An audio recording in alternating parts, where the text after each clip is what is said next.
প্রিয় ভক্তগণ, আমাদের শাস্ত্রে বলা হয়েছে যখন কেউ একাদশী ব্রত পালন করে তখন তাদের জীবন সুখে ভরে ওঠে। কারণ একাদশী তিথি পরম ভগবান শ্রী বিষ্ণুর অত্যন্ত প্রিয়। এটা সেই দিন যেদিন নিষ্ঠা ও শ্রদ্ধা সহকারে পালন করলে যে কোনো ব্যক্তি বিশাল ভবসাগরকে সহজেই পার করতে পারবে। হরে কৃষ্ণ। আমাদের সবার ওপর শ্রী বিষ্ণু এবং মা লক্ষ্মীর কৃপা বজায় থাকুক। আজ আমরা জানব পুণ্যময়ী জয়া একাদশী ব্রত কবে আছে, পালন কবে এবং কী দ্বারা করতে হবে পুজোর শুভ মুহূর্ত, কিছু বিশেষ উপায় এই ভিডিওর মাধ্যমে আপনাকে সম্পূর্ণ বিষয়ে জানানো হবে এবং শেষে থাকবে জয়া একাদশীর ব্রত মাহাত্ম্য। তাই ভিডিওটি স্কিপ না করে শেষ পর্যন্ত অবশ্যই দেখবেন, যাতে কোনো গুরুত্বপূর্ণ তথ্য আপনার অজানা না থাকে। প্রিয় ভক্তগণ, এবার মাঘ মাসের শুক্লপক্ষের একাদশীকে জয়া একাদশী বলা হয়। একে ভৈমী একাদশী নামেও জানা যায়। পুরাণ অনুসারে এই একাদশী ব্রত করলে ভূত প্রেত আদি ভয় থেকে মুক্ত হতে পারা যায়। ভগবান শ্রীকৃষ্ণ রাজা যুধিষ্ঠিরকে বললেন, এই জয়া একাদশী ব্রতের ফলে প্রেতজনি থেকে মুক্ত হওয়া যায়। যেই মানুষ এই একাদশী ব্রত করেছে তার সব যজ্ঞ জপদান করা হয়ে গেছে। যেই মানুষ এই একাদশী ব্রত করবে সে 1000 বছর স্বর্গবাস করতে পারবে। প্রিয় ভক্তগণ, ধার্মিক মত অনুসারে একাদশী ব্রত করলে ঘরে লক্ষ্মীনারায়ণের কৃপা বর্ষণ হয়। ওনাদের কৃপায় মানুষরা পৃথিবীলোকে সমস্ত প্রকার সুখ প্রাপ্তি হয়। প্রত্যেক মাসে শুক্লপক্ষ ও কৃষ্ণপক্ষের একাদশী তিথি ভগবান শ্রী বিষ্ণুকে সমর্পিত।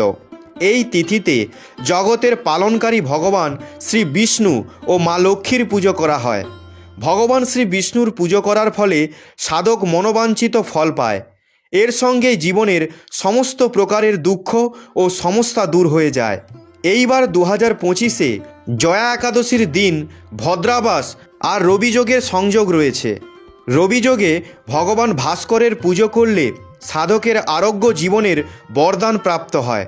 সঙ্গে জীবনে এবং ব্যবসায় এবং নতুন দিক উন্মোচন হয়। এই শুভ উপলক্ষে মৃগাশিরা ও আদ্রা নক্ষত্রের সংযোগ আছে। এই সংযোগে ভগবান শ্রী বিষ্ণু আর মা লক্ষ্মীর পুজো করলে সাধকের সমস্ত মনোকামনা পূর্ণ হয়।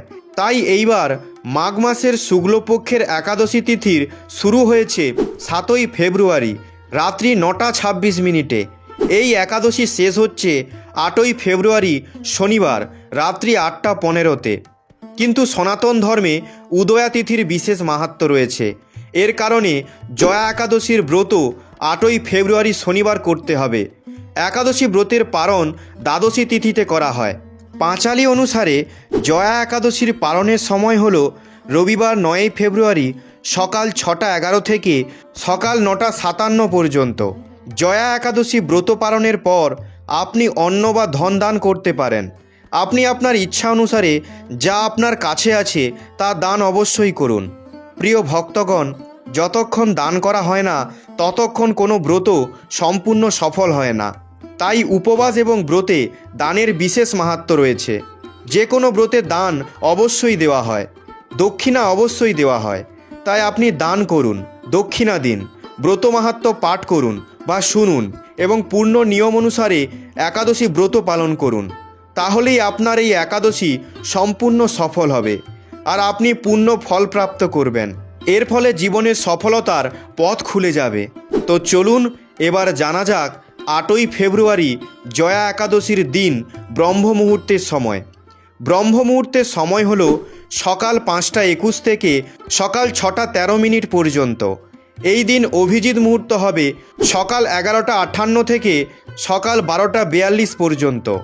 এই দিন অমৃত কলমের সময় হবে সকাল 9:32 থেকে সকাল 11:05 পর্যন্ত। আর এই দিন বিজয় মুহূর্তের সময় হবে দুপুর 2:26 থেকে বিকেল 3:10 পর্যন্ত। পুজো পাঠ দক্ষিণা দান করার জন্য এই সময়টি খুবই উত্তম। আপনি এই সময়ে কোনো নতুন কাজ শুরু করতে পারেন। এবার জানা যাক জয়া একাদশীর দিন রাহুকালের সময় কি থাকবে। রাহুকালের সময় সকাল 9:36 থেকে সকাল 10:58 পর্যন্ত। আর এই দিন বিকেলে গোধূলি বেলার সময় হবে সন্ধ্যা 6:03 থেকে সন্ধ্যা 6:30 পর্যন্ত। প্রিয় ভক্তগণ, মাঘ মাসের শুক্লপক্ষের জয়া একাদশী সম্পর্কে বলা হয় যে এই একাদশী শ্রদ্ধা এবং নিয়ম অনুসারে পালন করবে তার শ্রী বিষ্ণুলোক অর্থাৎ বৈকুণ্ঠ লোকের প্রাপ্তি হয়। যদি কেউ অন্য কোনো উপবাস বা ব্রত নাও করে থাকে, এই একাদশী করলে সে সমস্ত উপবাস বা ব্রতের ফল পাবে। যে ব্যক্তি ভগবান শ্রী বিষ্ণুর বিশেষ কৃপা পেতে চান তাহলে জয়া বা ভৈমী একাদশী ব্রত অবশ্যই করা উচিত। এই জয়া বা ভৈমী একাদশী ব্রত পালন করা অত্যন্ত সরল। সর্বপ্রথমে একাদশীর দিন ব্রহ্ম মুহূর্তে উঠে স্নানাদি সহ দৈনিক কর্ম সেরে নিন। এরপর নিজের ঘরের মন্দিরে ভগবান শ্রী বিষ্ণুর পূজা করুন, ওনার দর্শন করুন এবং ভগবানের সামনে হাতে গঙ্গাজল নিয়ে একাদশী ব্রতের সংকল্প করুন। তারপর মাতা তুলসী দেবীর পূজা অর্চনা করুন, দেবীকে ধূপদীপ আর পুষ্প অর্পণ করুন। তারপর দেবীকে কমপক্ষে 3 বার প্রদক্ষিণ করুন। ওনার সামনে বসে হরে কৃষ্ণ মহামন্ত্র জপ করুন। এই একাদশীর দিন আপনি 108 মালা জপ করতে পারেন। একাদশীর দিন যদি উপবাস করেন তাহলে কোনো প্রকার অন্ন খাবেন না, যেমন গম, চাল, ডাল ইত্যাদি রবি শস্য খাবেন না। যদি খেতে হয় তাহলে ভগবানকে ভোগ লাগিয়ে ফল, দুধ, ড্রাই ফ্রুট, পনির ইত্যাদি গ্রহণ করতে পারেন। অধিক থেকে অধিক সময় ভগবান শ্রীকৃষ্ণের পবিত্র নাম জপ করুন। একাদশী ব্রত কথা শ্রবণ করুন বা অধ্যয়ন করুন, কীর্তন করুন। পরের দিন নির্ধারিত সময়ে ভগবানের জন্য সাত্ত্বিক প্রসাদ তৈরি করুন, তার ওপর তুলসী পত্র দিয়ে ভগবানকে ভোগ দিন। তারপর সেই প্রসাদ ব্রাহ্মণদের খাওয়ান। তাদের নিজের ক্ষমতা অনুসারে কিছু না কিছু দান করুন। তারপর সেই প্রসাদ দ্বারাই ব্রতের পালন করবেন। এইভাবে নিষ্ঠা ও নিয়মপূর্বক একাদশী ব্রত পালন করুন। পরম ভগবান শ্রী বিষ্ণুর বিশেষ কৃপা লাভ করুন। কারণ মনে রাখবেন, আপনার আশেপাশে সমস্ত বন্ধন সম্পত্তি একদিন আপনার থেকে দূরে সরে যাবে, কিন্তু ভগবান শ্রীকৃষ্ণ কখনোই যাবেন না। তাই ওনার সাথে নিজের সম্পর্ক প্রতিদিন একটু একটু করে দৃঢ় করে তুলুন। জানা নেই পরে সুযোগ আসবে কি আসবে না, কারণ মানুষ জন্ম অনেক কোটি পুণ্য ফলে পাওয়া যায়। তো প্রিয় ভক্তগণ, এবার জানা যাক জয়া একাদশীর দিনে করা কিছু বিশেষ উপায়। 1. জয়া একাদশীর দিন শ্রীহরি বিষ্ণুর পঞ্চামৃত অভিষেক করুন। এরকম করলেই আপনার কার্যক্ষেত্রে আসা সমস্ত সমস্যা দূর হয়ে যাবে। 2. যদি আপনার বৈবাহিক জীবনে বিরোধী পরিস্থিতি হয়ে দাঁড়িয়েছে আর প্রতিদিন তা আরও খারাপ দিকে যাচ্ছে, তাহলে জয়া একাদশীর দিন মা তুলসীর পুজো করুন। সেই দিন মা তুলসী এবং লক্ষ্মী মাকে সিঙ্গারের জিনিস নিবেদন করুন।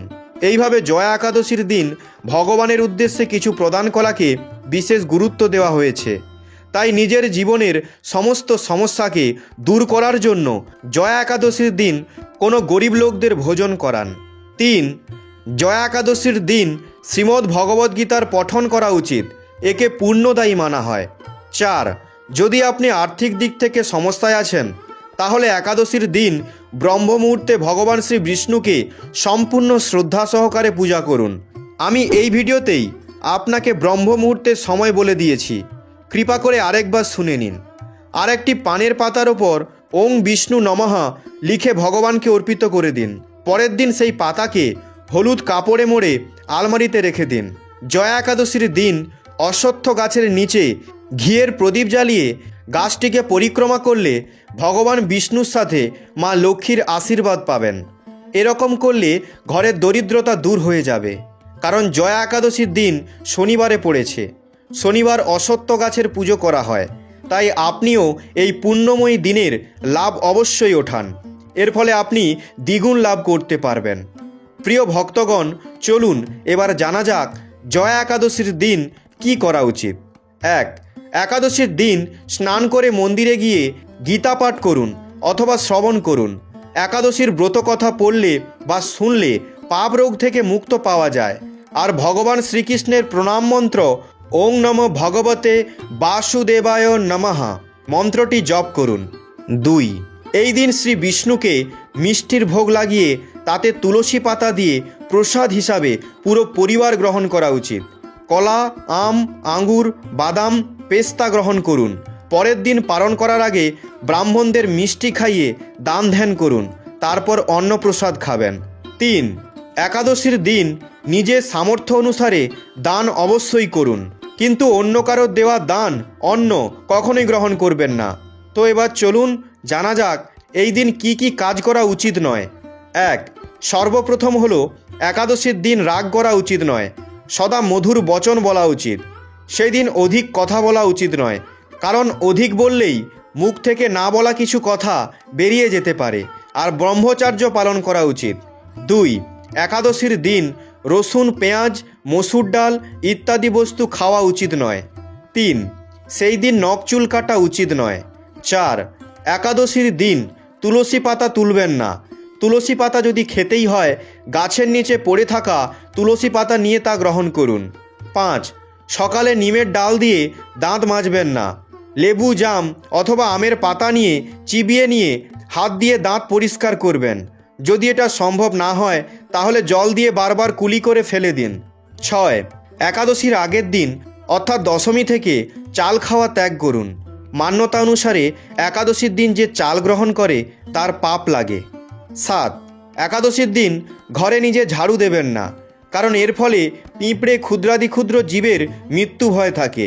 একাদশীতে মৌনব্রতের সাথে ভগবানের নাম জপ, পঠন, কীর্তন রাত্রি জাগরণে বিশেষ লাভ দেয়। একাদশীতে মৌনব্রতের সাথে ভগবানের নাম জপ, পঠন, কীর্তন রাত্রি জাগরণে বিশেষ লাভ দেয়। তো প্রিয় ভক্তগণ, এটাই ছিল একাদশীর দিনে কি করা উচিত আর কি করা উচিত নয়। চলুন এবার শ্রবণ করা যাক জয়া একাদশী বা ভৈমী একাদশীর মহিমা কথা। মাঘী শুক্লপক্ষিয়া জয়া একাদশী ব্রত মাহাত্ম্য ভবিষ্যোত্তর পুরাণে যুধিষ্ঠির শ্রীকৃষ্ণ সংবাদরূপে বর্ণিত আছে। শ্রী গরুড় পুরাণে মাঘ মাসের শুক্লাপক্ষিয়া একাদশী তিথিকে ভৈমী একাদশী নামে অভিহিত করা হয়েছে। কল্পান্তরে বিভিন্ন পুরাণে বিভিন্ন নাম দেখা যায়। পদ্ম পুরাণ অনুসারে জ্যৈষ্ঠ মাসের শুক্লপক্ষিয়া একাদশীর নামই পাণ্ডবা নির্জলা বা ভীমসেনী একাদশী। যুধিষ্ঠির বললেন, হে কৃষ্ণ, আপনি কৃপা করে মাঘ মাসের শুক্লপক্ষের একাদশীর সবিশেষ বর্ণনা করুন। শ্রীকৃষ্ণ বললেন, হে মহারাজ, মাঘ মাসের শুক্লপক্ষের একাদশী জয়া নামে প্রসিদ্ধ। এই তিথি সর্বপাপ বিনাশিনী, সর্বশ্রেষ্ঠা, পবিত্রা, সর্বকাম ও মুক্তি প্রদায়িনী। এই ব্রতের ফলে মানুষ কখনো প্রেতত্ব প্রাপ্তি হয় না। এই একাদশীর নিম্নরূপ উপাখ্যান শোনা যায়। এক সময় স্বর্গলোকে ইন্দ্র রাজত্ব করছিলেন। সেখানে অন্য দেবতারাও বেশ সুখেই ছিলেন। তারা পারিজাত পুষ্প শোভিত নন্দনকাননে অপ্সরাদের সাথে বিহার করতেন। একদিন 50 কোটি অপ্সরা নায়ক দেবরাজ ইন্দ্র স্বেচ্ছায় আনন্দ ভরে তাদের নৃত্য করতে বললেন। নৃত্যের সাথে গন্ধর্বগণ গান করতে লাগলেন। পুষ্পদত্ত, চিত্রসেন প্রভৃতি প্রধান প্রধান গন্ধর্বেরাও সেখানে উপস্থিত ছিলেন। চিত্রসেনের পত্নীর নাম মালিনী। পুষ্পবন্তী নামে তাঁদের একটি কন্যা ছিল। পুষ্পদত্তের পুত্রের নাম মাল্যবান। এই মাল্যবান পুষ্পবন্তীর রূপে মুগ্ধ হয়ে গিয়েছিল। পুষ্পবন্তী পুনঃ পুনঃ কটাক্ষ দ্বারা মাল্যবানকে বশীভূত করেছিল। ইন্দ্রের প্রীতিবিধানের জন্য তারা দুজনেই নৃত্যগীতির সেই সভায় যোগদান করেছিল, কিন্তু একে অপরের প্রতি আকৃষ্ট থাকায় উভয়েরই চিত্ত বিভ্রান্ত হচ্ছিল। সেখানে তারা পরস্পর কেবল দৃষ্টিবদ্ধ অবস্থায় দাঁড়িয়ে থাকল। ফলে গানের ক্রম বিপর্যয় ঘটল। তাদের এই রকম তাল মান ভঙ্গভাব দেখে তারা যে পরস্পর কামাসক্ত হয়েছে দেবরাজ ইন্দ্র তা বুঝতে পারলেন। তখন ক্রোধবশে তিনি তাদের অভিশাপ দিলেন, রে মূঢ়, তোমরা আমার আজ্ঞা লঙ্ঘন করেছ, তোমাদেরকে ধিক। এখনই তোমরা পিশাচজনী লাভ করে মর্তলোকে নিজ দুষ্কর্মের ফল ভোগ করো। ইন্দ্রের অভিশাপে তারা দুজন দুঃখিত মনে হিমালয় পর্বতে বিচরণ করছিল। পিশাচত্ব প্রাপ্ত হওয়ায় তারা অত্যন্ত দুঃখ ভোগ করতে লাগল। হিমালয়ের প্রচণ্ড শীতে কাতর হয়ে নিজেদের পূর্ব পরিচয় বিস্মৃত হলো। এভাবে অতি কষ্টে সেখানে দিন যাপন করতে লাগলো। একদিন পিশাচ নিজ পত্নী পিশাচিকে বলল, সামান্য মাত্র পাপ করিনি, অথচ নরক যন্ত্রণার মতো পিশাচত্ব প্রাপ্ত হয়েছি। অতএব এখন থেকে আর কখনো কোনো পাপকর্ম করব না। এইভাবে চিন্তা করে তারা সেই পর্বতে মৃতপ্রায় বাস করতে লাগলো।